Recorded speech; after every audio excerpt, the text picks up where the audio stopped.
Hello and welcome to another episode of Mid-Island Custom Diecast. My name is Evan, and today we will be doing a short video on this Pontiac Fiero 2M4 the turntable from Hot Wheels. This is the white Fiero from the 1985 Hot Ones collection with the metal base, and you can see that the roof is all bent up. The windshield is in rough shape but no cracks.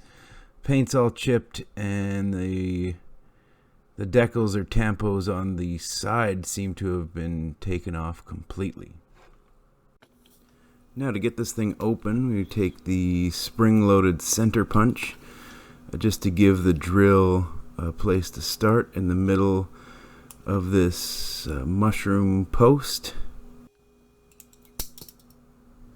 And then we take the 1.5 millimeter drill bit and start a pilot hole.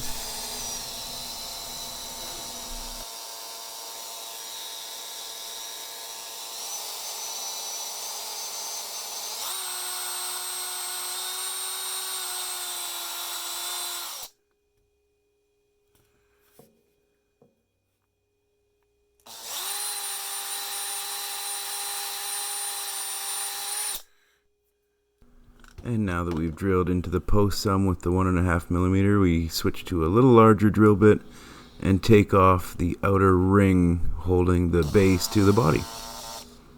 Just slow and steady to make sure I don't dig into the base of the car. And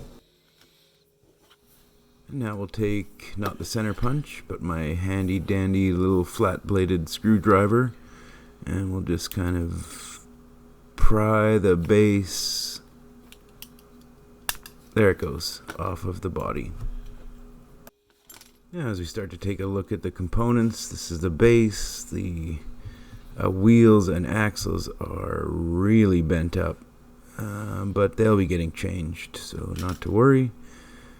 This interior section has tabs in the front and the back holding it in place. And so I'm just trying to search for a place to pull it out right now. And this is, I just pop it right out. Now we'll take a look at the body itself and look at that roof line. It's one of those super narrow posts that I love drilling out so much. The windshield is, I don't know if you can see on the top here, but it's got a series of dents, and the windshield itself is scratched up pretty good. We will do the best we can with that later on.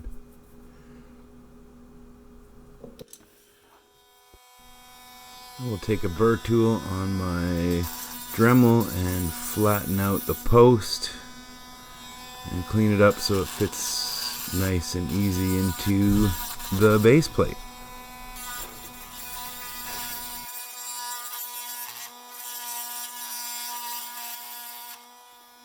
Now we've got the post drilled and tapped and cleaned up around the edge, fit the base plate back on, and now I'm just going to screw a 256 button head screw in, and it all fits together beautifully.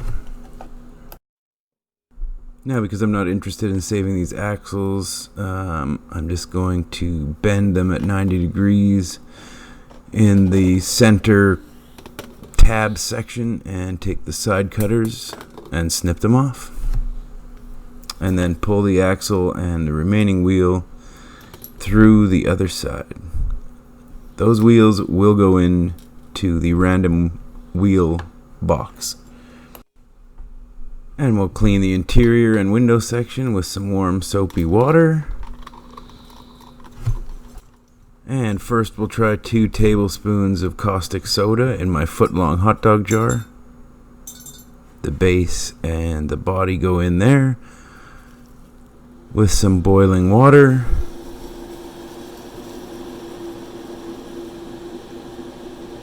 And as we take a little closer look, you can see some bits of paint and sticker and dirt floating around in that water.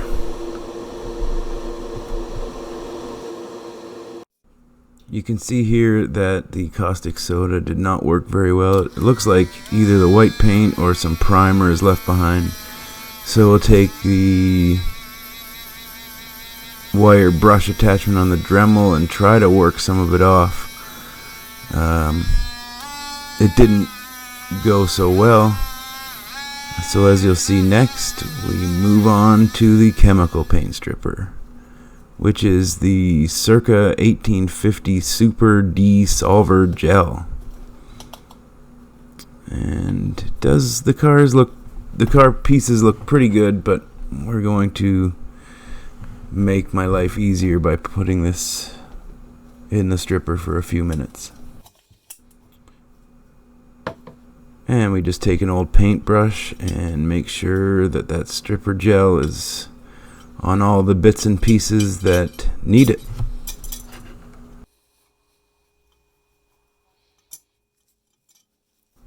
Now with the body out of the stripper, we can see it's got quite a bit of oxidation, pitting, discoloration, and we'll do what we can to smooth all that out. And of course that roof line is really bent. The base, on the other hand, is in good shape.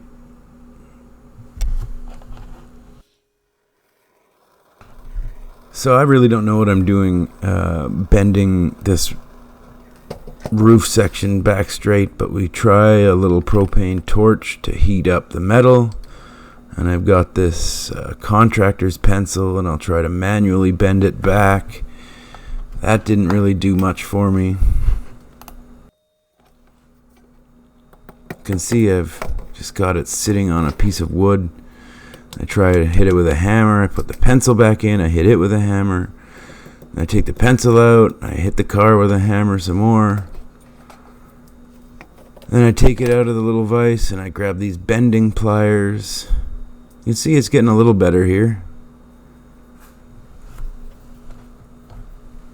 Take the bending pliers, try to work it back a bit.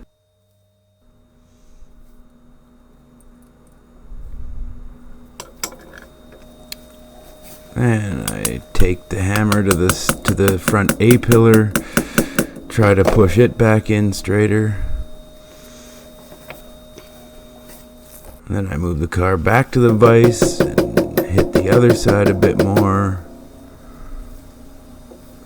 This is really just,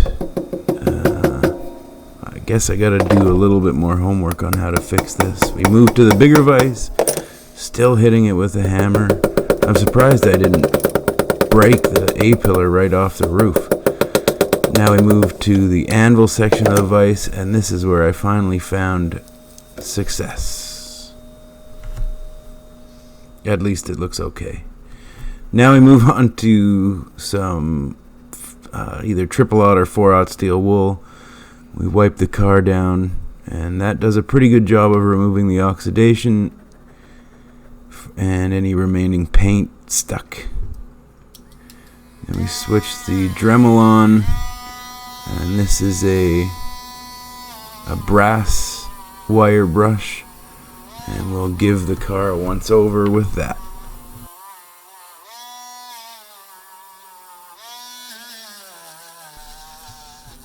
Now we've got to open up these tabs in the base to fit axle tubes. So I take a little, I don't know what this little tool is. It's like a super aggressive burr tool or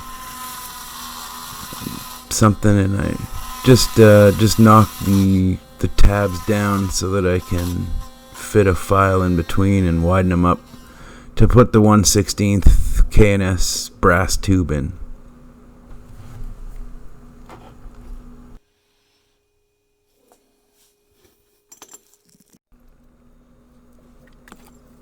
Now the base and the body are ready for paint, and always before I paint, I spray it down with this industrial degreaser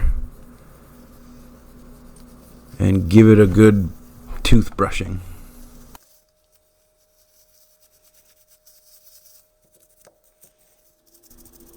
Now off to the paint booth we go. I've already got some Tamiya fine gray primer on. And now we're going to paint it with, this is actually a Duplicolor red for Toyota cars. But it's actually really nice paint, and I think we got a pretty nice finish. First coat is always kind of a tack coat. Just get it on there, get it nice and tacky, wait 5 to 10 minutes, and give it another coat or two. I think I did 2 or 3 coats on this.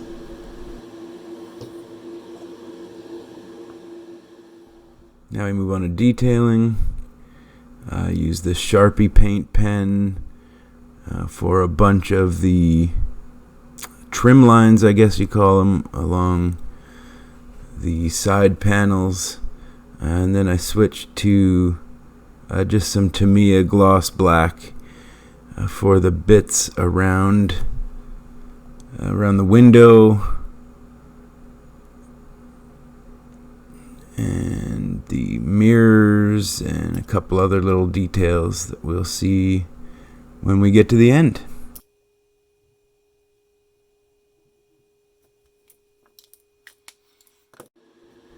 Now back to the paint booth for a clear coat. You can see we've got the black details all drawn in, painted in.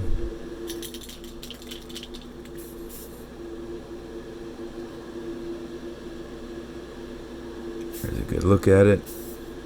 And I believe this is a Rust-Oleum clear gloss. The town I live in has been very difficult to find quality paints, and if I'm honest with myself, I'm just trying out all different kinds to see what works best for me.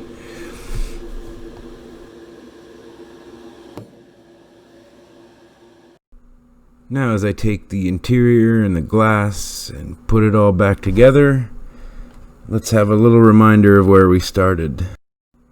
Remember that chipped white paint, the big Fiero logo, the bent roof, and the barely see-throughable window? And here's where we got to.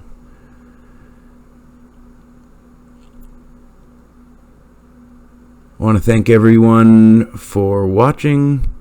New subscribers, thank you for joining us. Feel free to leave a comment, hit the like button, subscribe, tell your friends.